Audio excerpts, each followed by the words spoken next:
नमस्कार साथियों। कल हमने जो 17 मार्च को सहायक आचार्य हिंदी की परीक्षा हुई थी उसका द्वितीय प्रश्न पत्र के शुरुआती 75 प्रश्न हल किए थे। उसके जो अंतिम 75 प्रश्न हैं उनको आज हम हल करेंगे। साथियों, जो आंसर की है वो तो आरपीएससी की ही प्रामाणिक रहेगी, लेकिन प्रयास यह किया है कि आपको एक प्रामाणिक उत्तर जो है वो उत्तरमाला से आपको अवगत करवाया जाए। शुरुआत करते हैं। प्रश्न संख्या 75 के बाद में जो 76 नंबर का प्रश्न है वो है, सिद्ध साहित्य के संदर्भ में असंगत है। देखो दोस्तों, हर एक प्रश्न जो है वो आजकल जो आरपीसी का पूछने का जो चलन है वो इसी प्रकार का है कि प्रश्न को अपने को सावधानी से पढ़ना चाहिए कि असंगत पूछा है। तो जो विकल्प है वो है, इन रचनाओं में वज्रयान धर्म का प्रचार मिलता है। इस साहित्य में समाज में व्याप्त रूढ़ियों और पाखंडों का खंडन किया गया है। इस साहित्य की अधिकांश रचना चर्या गीतों में हुई है, तथापि इसमें दोहा चौपाई जैसे लोकप्रिय छंद भी प्रयुक्त हुए हैं। इनकी भाषा शैली जो शौरसेनी अपभ्रंश के निकट की जन बोली है। तो इसका जो सही उत्तर रहेगा वो रहेगा 4 नंबर। इसकी भाषा शैली जो है वो शौरसेनी अपभ्रंश के निकट नहीं रही है। ये अगला प्रश्न है।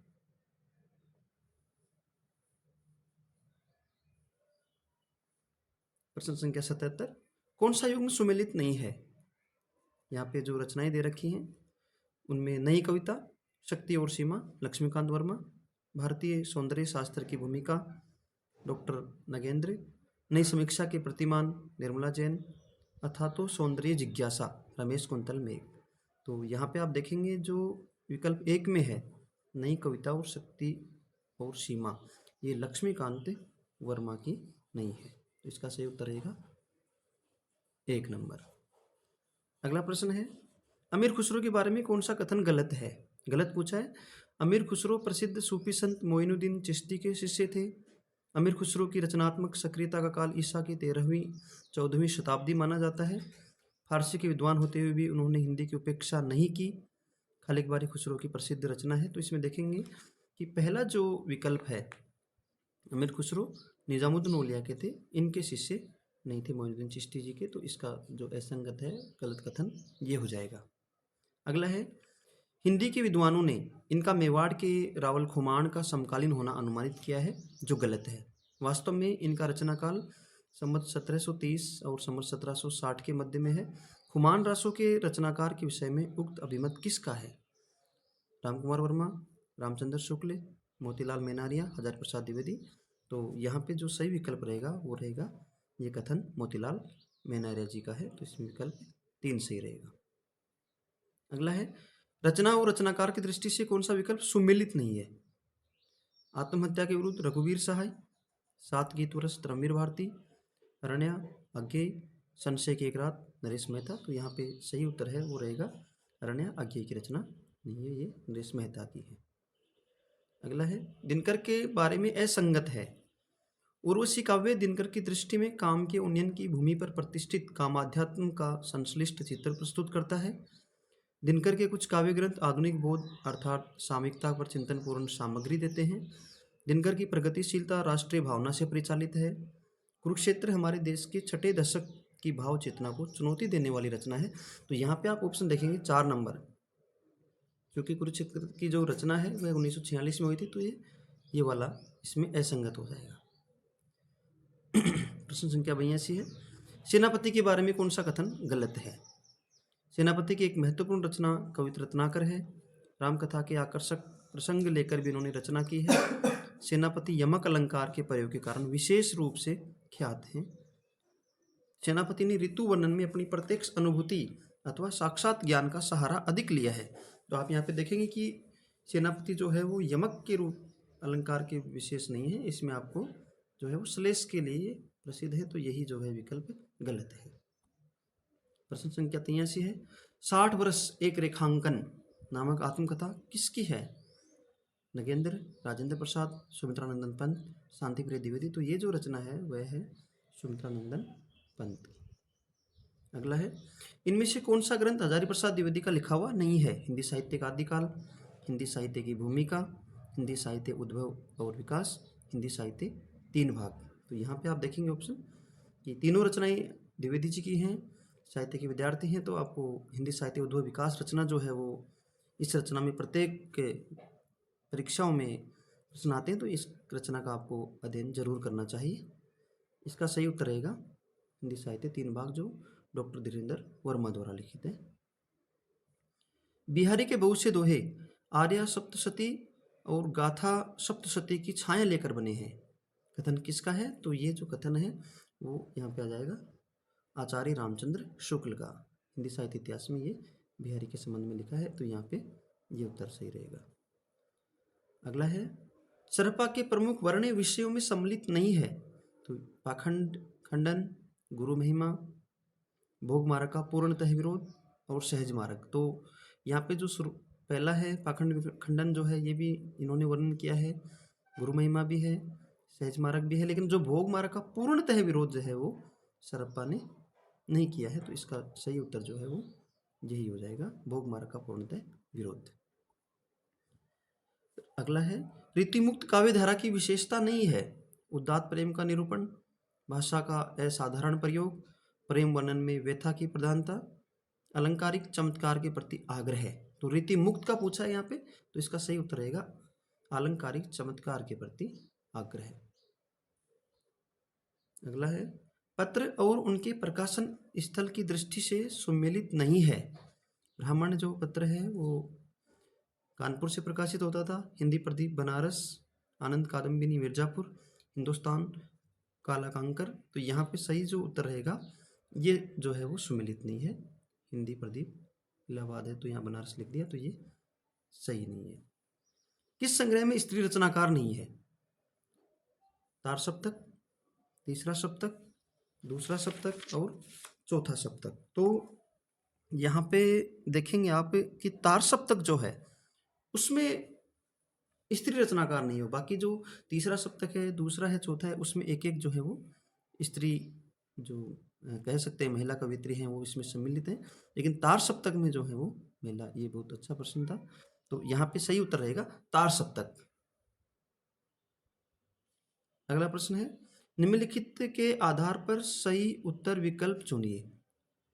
यहाँ पे रंगभूमि, निर्मला, प्रेमाश्रम और गोदान, प्रेमचंद के इन उपन्यासों का प्रकाशन वर्ष की दृष्टि से सही क्रम लगाना है। तो आप देखेंगे तो इसमें सबसे पहले जो है वो प्रेमाश्रम था, तो आप इसमें शुरुआत से देखेंगे तो सह है, और आपको पता है कि सबसे अंत में जो है वो गोदान है। 1935-36 में डॉक्टर नागेंद्र ने 35 मान रखा है, निर्मला 27 में है, रंगभूमि 25 में है। तो आप देखेंगे इसमें तो प्रेमाश्रम, फिर रंगभूमि, निर्मला और गोदान। तो आप इसमें देखेंगे तो यहाँ पे 4 नंबर जो विकल्प है वो सही है।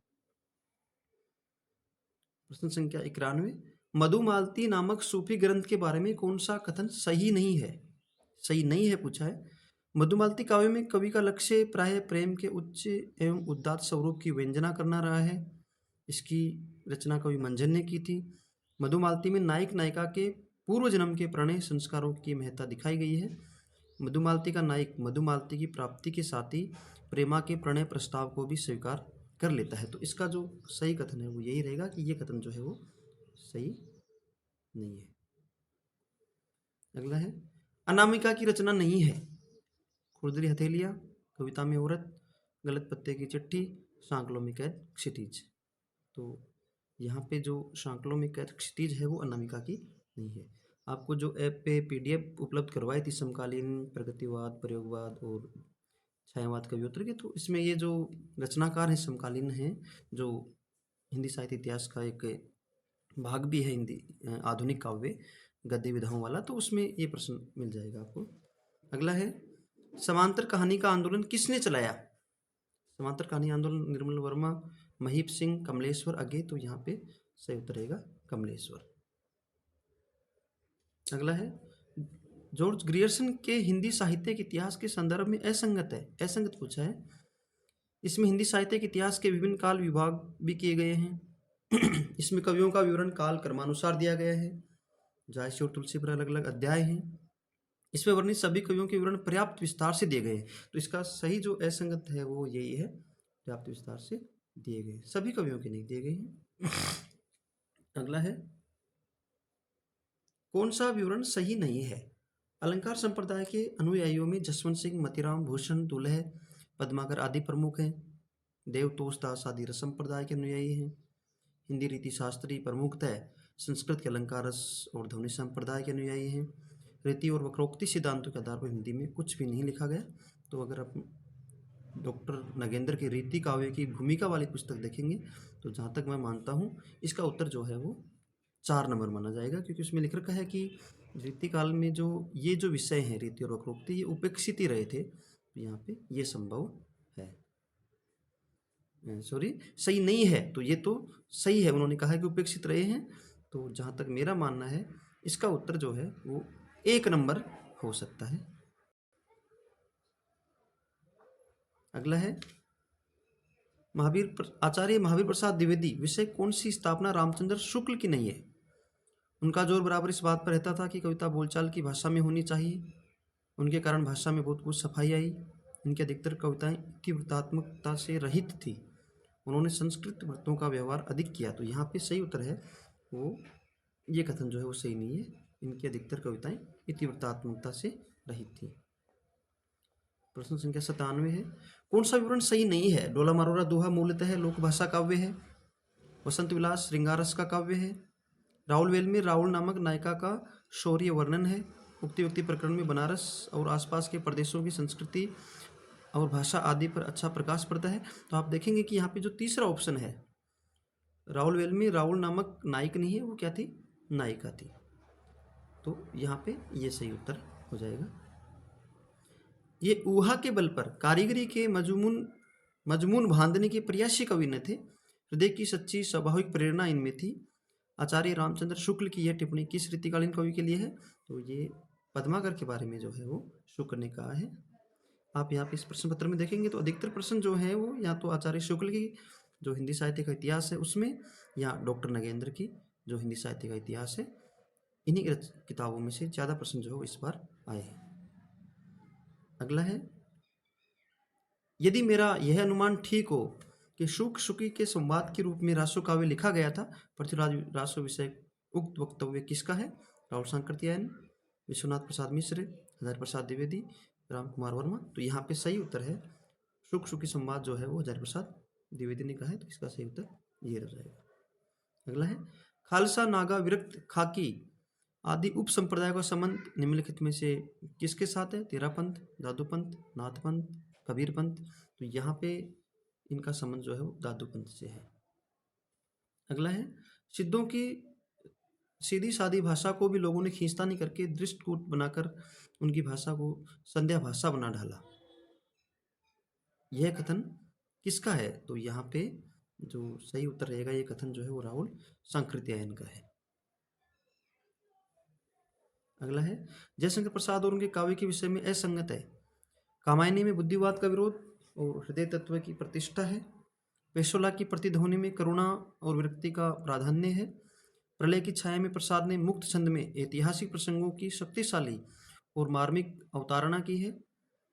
मनु आदि पात्रों के ऐतिहासिक व्यक्तित्व उन्होंने प्रधान माना है। हाँ, उनके सांकेतिक अर्थ में उन्हें कोई आपत्ति नहीं है। तो यहाँ पे देखेंगे आप, तो यहाँ पे डॉक्टर नगेंद्र की किताब में आप देखेंगे तो कथन जो विकल्प 1, 3 और 4 आपको वैसे के वैसे मिल जाएंगे। तो जहाँ तक मैं मानता हूँ इसका उत्तर जो है वो 2 नंबर रहेगा। पेशालों की प्रतिध्वनि में करुणा और विरक्ति का प्राधान्य है।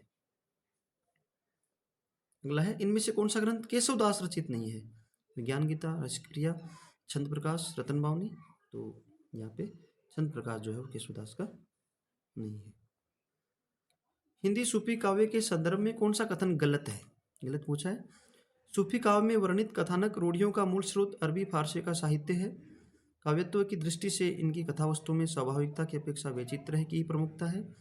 सूफी काव्य में ऐतिहासिक या अर्ध ऐतिहासिक कथानकों में ऐतिहासिकता को सुरक्षित रखने की भावना का भाव है। किसी भी प्रेमाख्यान को शुद्ध पौराणिक या शुद्ध ऐतिहासिक नहीं कहा जा सकता। तो यहाँ पे आप ये भी जो डॉक्टर नगेंद्र का हिंदी साहित्य का इतिहास है उसमें मिल जाएगा कि सूफी काव्य में वर्णित कथानक रूढ़ियों का मूल स्रोत जो है वो अरबी फारसी साहित्य नहीं है। ये कथन जो है वो गलत है।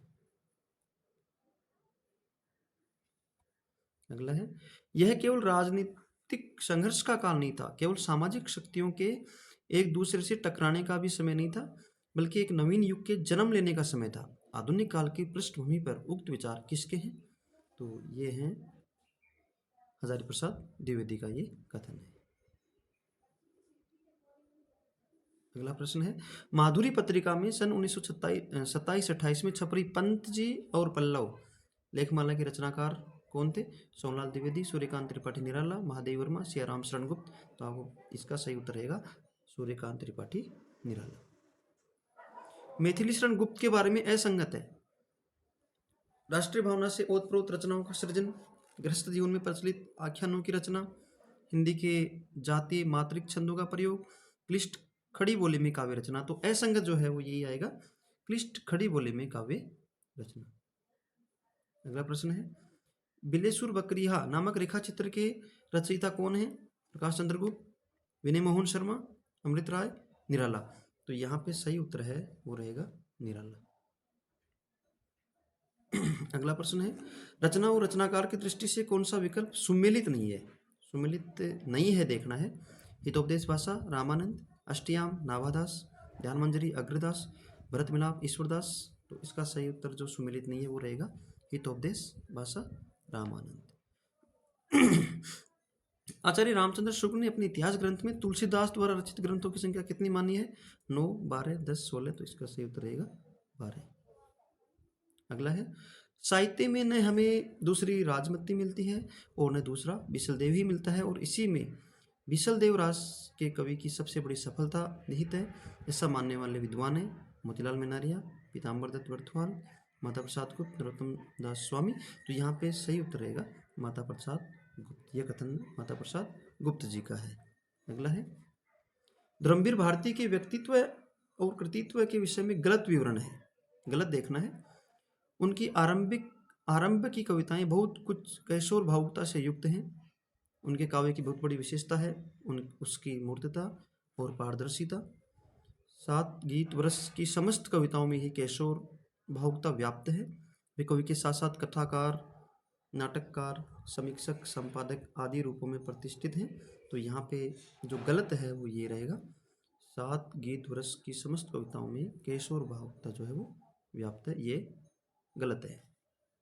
अगला है, योगचर्या व डोम्बी गीतिका ग्रंथ कौन से सिद्ध कवि द्वारा रचित माने गए हैं? हाँ, उसे पता चल रहा है, ऊपर रचना का नाम भी लिख दिया है, कणप्पा, डोम्बीपा। तो ये जो ग्रंथ है ये किसके हैं? डोम्बीपा। अगला है, शुक्ल जी ने प्रथम बार हिंदी साहित्य के इतिहास को कविवृत्त संग्रह की पिटारी से बाहर निकाला। पहली बार उसमें श्वासोच्छ्वास का स्पंदन सुनाई पड़ा। यह मत किसका है? तो यह मत आचार्य हजारी प्रसाद द्विवेदी का है। अगला है, रामानंदी परंपरा से संबद्ध नहीं है। परशुराम देवाचार्य, गलता गद्दी, रामसनेही संप्रदाय, रसिक संप्रदाय। तो इसका जो ये सभी संबंध हैं, ये जो परशुराम देवाचार्य हैं ये नहीं है। तो इसका सही उत्तर परशुराम देवाचार्य। अगला है, रीति निरूपण के क्षेत्र में आलोचक दृष्टि एवं मौलिक चिंतन किस कवि के विवेचन की महत्वपूर्ण विशेषता कही जा सकती है? मतीराम, भिखारीदास, देव, केशवदास। यहाँ पे हालांकि देव भी है, लेकिन जहाँ तक मैं मानता हूँ ज़्यादा जो आप आचार्य डॉक्टर नगेंद्र की किताब देखेंगे या रीति काव्य की भूमिका में भी इन्होंने लिख रखा है, तो भिखारीदास को इन्होंने प्राथमिकता दी है। तो यहाँ पे सही उत्तर रहेगा भिखारीदास।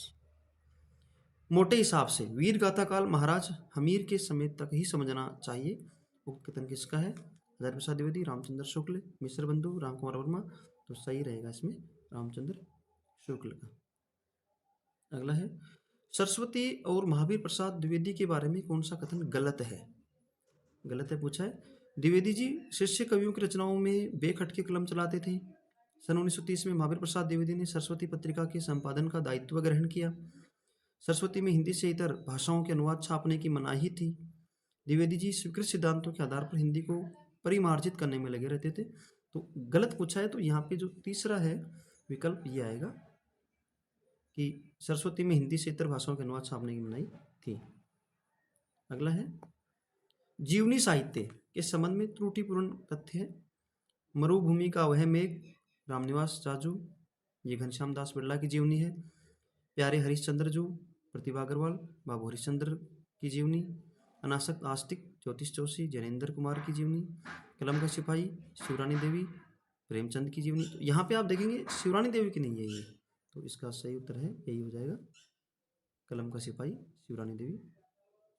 अगला है पद्मावत के संबंध में असंगत है, असंगत पूछा है। पद्मावत में भारतीय दर्शन, ज्योतिष, कामशास्त्र, बागवानी आदि के परंपरागत ज्ञान का गुम्फन चेष्टापूर्वक किया गया है, बिल्कुल सही है। पद्मावत के अधिकतर पात्र दार्शनिक तत्वों के प्रतीक भी माने गए हैं। पद्मावत में कथा काव्य की रूढ़ियों का प्रयोग नहीं हुआ है। कवित्व एवं भाव व्यंजना की दृष्टि से पद्मावत एक उच्च कोटि का काव्य है। यहाँ पे जो विकल्प 3 देखेंगे आप, कथानक रूढ़ियों का प्रयोग नहीं हुआ है, तो ये इसमें असंगत है। अगला है निम्नलिखित में से कबीर को प्रभावित करने वाला विकल्प नहीं है। उत्तर पूर्व के नाथपंथ और सहजियान, जैनों का शून्यवाद, दक्षिण का वेदांत भावित वैष्णव धर्म, पश्चिम का सूफी मतवाद। तो यहाँ पे जो सही उत्तर रहेगा वो रहेगा जैनों का शून्यवाद। अगला है अपने युग की केंद्रीय रचना वृत्ति से जुड़कर आलोचना का उदय भारतेंदुकालीन किस सैद्धांतिक निबंध से माना जाता है? तो यहाँ पे नाटक बिहारी की वाग्वी विभूति, कविता क्या है केशव की काव्य कला। तो यहाँ पे सही उत्तर रहेगा नाटक। अगला है उत्तरी भारत में राम भक्ति का जो प्रचार हुआ उसका एकमात्र श्रेय रामानंद ही को है। रामानंद के पूर्व यद्यपि अनेक वैष्णव भक्त हो चुके थे, तथापि राम भक्ति के वास्तविक आचार्य रामानंद ही समझे गए। ये कथन किस विद्वान का है? Doctor Nagendra, doctor Ram Kumar Verma, Vishwanath Prasad Mishra, Parshuram Chaturvedi. ये कथन जो है वो डॉक्टर राम कुमार वर्मा का है। अगला है आलोचना पत्रिका का प्रकाशन वर्तमान में कहाँ से होता है? इलाहाबाद, आगरा, दिल्ली, वाराणसी। तो वर्तमान में आलोचना पत्रिका है वो दिल्ली से निकल रही है, तो इसका सही उत्तर हो जाएगा दिल्ली। अगला है कल्पना ही उनकी कविता का मेरुदंड, उनकी काव्य सृष्टि का मापदंड है। नंद दुलारी वाजपेयी का उक्त कथन किस कवि के संबंध में है? जयशंकर प्रसाद, सुमित्रानंदन पंत, सूर्यकांत त्रिपाठी निराला, महादेव वर्मा। दोस्तों जहाँ तक मैं मानता हूँ इसका उत्तर जो है वो सुमित्रानंदन पंत होना चाहिए, क्योंकि जो जयशंकर प्रसाद नंद दुलारी वाजपेयी जी ने जो लिखा है जयशंकर प्रसाद वाली उस पुस्तक में देखा, उसमें है नहीं, तो जहाँ तक मैं मेरा मानना है इसका उत्तर पंत ही होना चाहिए, सुमित्रानंदन पंत। अगला है सरस्वती के संपादन काल में उनकी प्रेरणा से बहुत से नए लोग खड़ी बोली में कविता करने लगे। उनकी भेजी हुई कविताओं की भाषा आदि दुरुस्त करके वे सरस्वती में दिया करते थे। महावीर प्रसाद द्विवेदी के बारे में यह कथन किसका है? तो यह कथन सरस्वती पत्रिका के संबंध में रामचंद्र शुक्ल का है। अगला है निबंध संग्रह और निबंधकार की दृष्टि से कौन सा विकल्प सुमिलित नहीं है?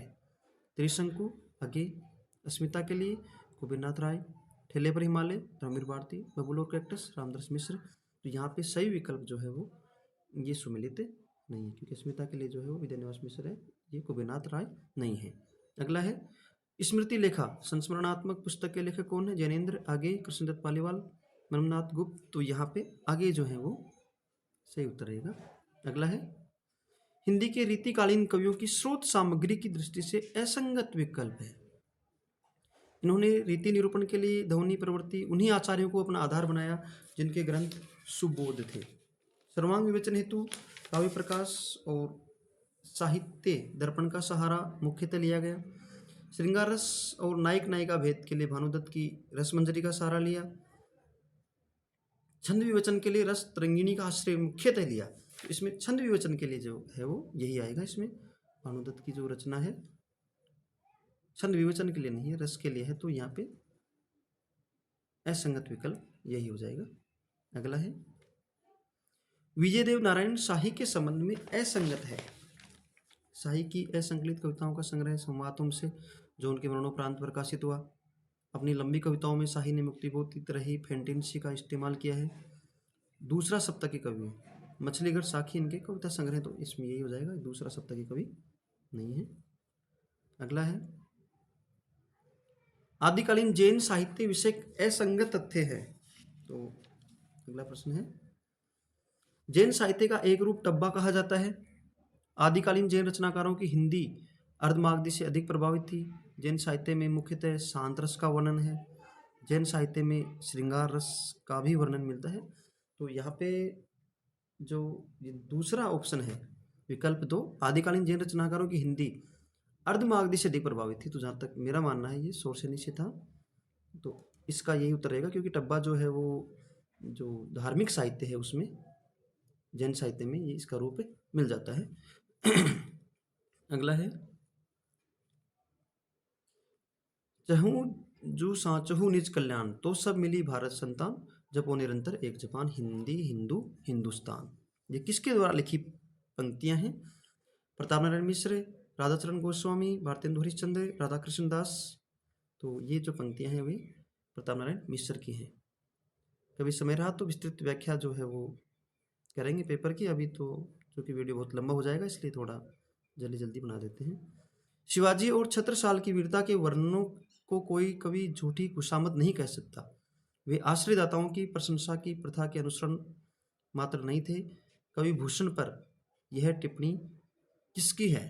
तो ये सही उत्तर रहेगा इसमें रामचंद्र शुक्ल। अगला है, हिंदी और उर्दू के अनेक कवियों का विवरण वर्ण क्रमानुसार प्रस्तुत करने का प्रथम प्रयास इनमें से किस इतिहास ग्रंथ में हुआ है? वर्ण क्रमानुसार जो है वो प्रथम प्रयास है।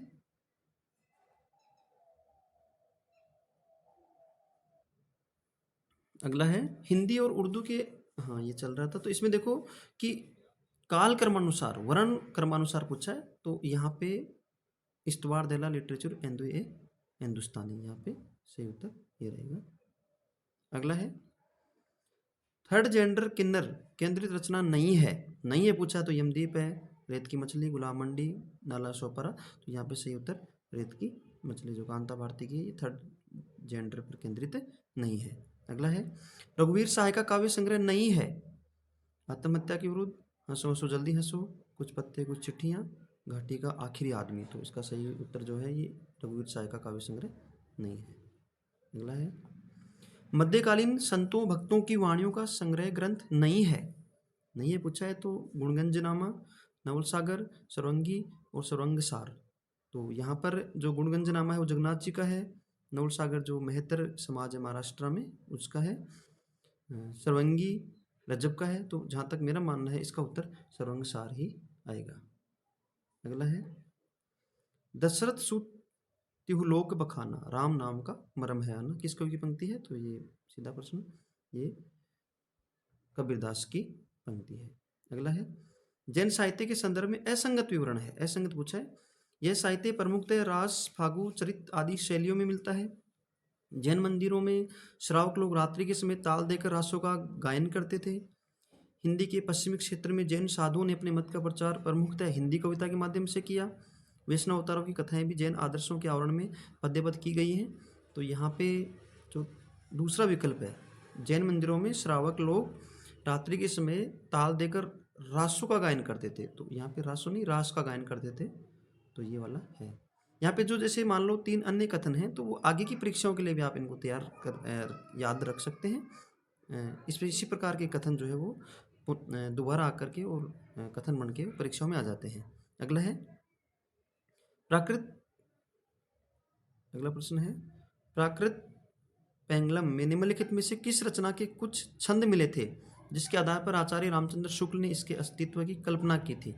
पृथ्वीराज रासो, हमीर रासो, विशलदेव रासो, परमाल रासो। तो यहाँ पे सही उत्तर रहेगा हमीर रासो। अगला प्रश्न है, नाटक और नाटककार की दृष्टि से कौन सा विकल्प सुमेलित नहीं है? राजश्री जयशंकर प्रसाद, अंजो दीदी, उपेंद्रनाथ दास, कोणार्क रामकुमार वर्मा, सेनापति उद्दल, वृंदावलाल वर्मा। तो यहाँ पे सुमेलित नहीं है। नहीं है तो ये कोणार्क जो है वो जगदीश चंद्र माथुर का है। तो ये सही रहेगा, ये सुमेलित नहीं है। रैदास के बारे में कौन सा कथन गलत है? रैदास रामानंद के 12 शिष्यों में गिने जाते हैं। रैदास की भक्ति निर्गुण ढांचे की जान पड़ती है।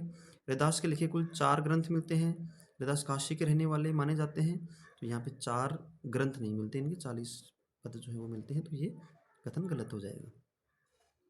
सुमित्रानंदन पंत के पल्लव का प्रवेश 1926 ईस्वी नए सृजन का ही नहीं बल्कि आलोचना के नए मूल्यों का भी पहला प्रभावशाली घोषणा पत्र है।